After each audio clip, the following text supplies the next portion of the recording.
আমাদের জীবনে অনেক অর্জন আছে, অর্জনের পর সফলতা। একটু খেয়াল করো শব্দটা, আমি জানি না খুব কঠিন হবে কিনা। অর্জন এবং সফলতা দুটোর মধ্যে পার্থক্য আছে। অর্জন মানে কোনো একটা জিনিস আমার ঝুলিতে আসলো, আর সফলতার একটা টার্গেট থাকে, একটা গোল থাকে। সেই গোল যখন পুরোপুরি অ্যাচিভ হয় সামষ্টিকভাবে, তখন সেটাকে আমরা সফল বলতে পারি। তুমি ক্লাস 8-এ বৃত্তি পরীক্ষা দিয়েছো, বৃত্তি পাইছো, এটা একটা অর্জন, এটা নট তোমার সফলতা। কারণ তুমি বৃত্তি পরীক্ষা পেয়ে তুমি এসএসসিতে এসে ফেলও করতে পারো, এর অসংখ্য তোমার বন্ধুর ক্ষেত্রে ঘটেছে।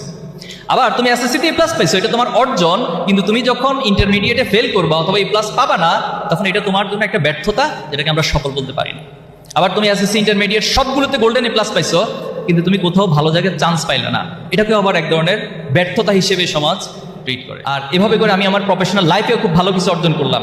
প্রফেশনাল লাইফে সবচেয়ে ভালো, সম্মানিত এবং স্মার্ট একটা প্রফেশন আমি নিলাম। এরপরে আমি কোনো কারণে সবকিছু শেষ করলাম, দুনিয়ার জীবনের জার্নিটা শেষ করলাম। শেষ করার পর মৃত্যুর পর যখন আল্লাহর কাছে উপস্থিত হব, বা যেখানে যে যে ধর্মে বিশ্বাস করে, নিঃসন্দেহে আমরা এটা মনে প্রাণে বিশ্বাস করি যে মৃত্যুর পর আমাকে আমার সকল কাজের হিসাব দিতে হবে। এখন দুনিয়ার দৃষ্টিকোণ থেকে তুমি সবচেয়ে সেরা ধনী হলা বাংলাদেশের, বাংলাদেশ সবচেয়ে পাওয়ারফুল পার্সন হলা, বাংলাদেশের অর্জনের দিক থেকে তুমি সবাইকে অগ্রগামী করে সফল হলা।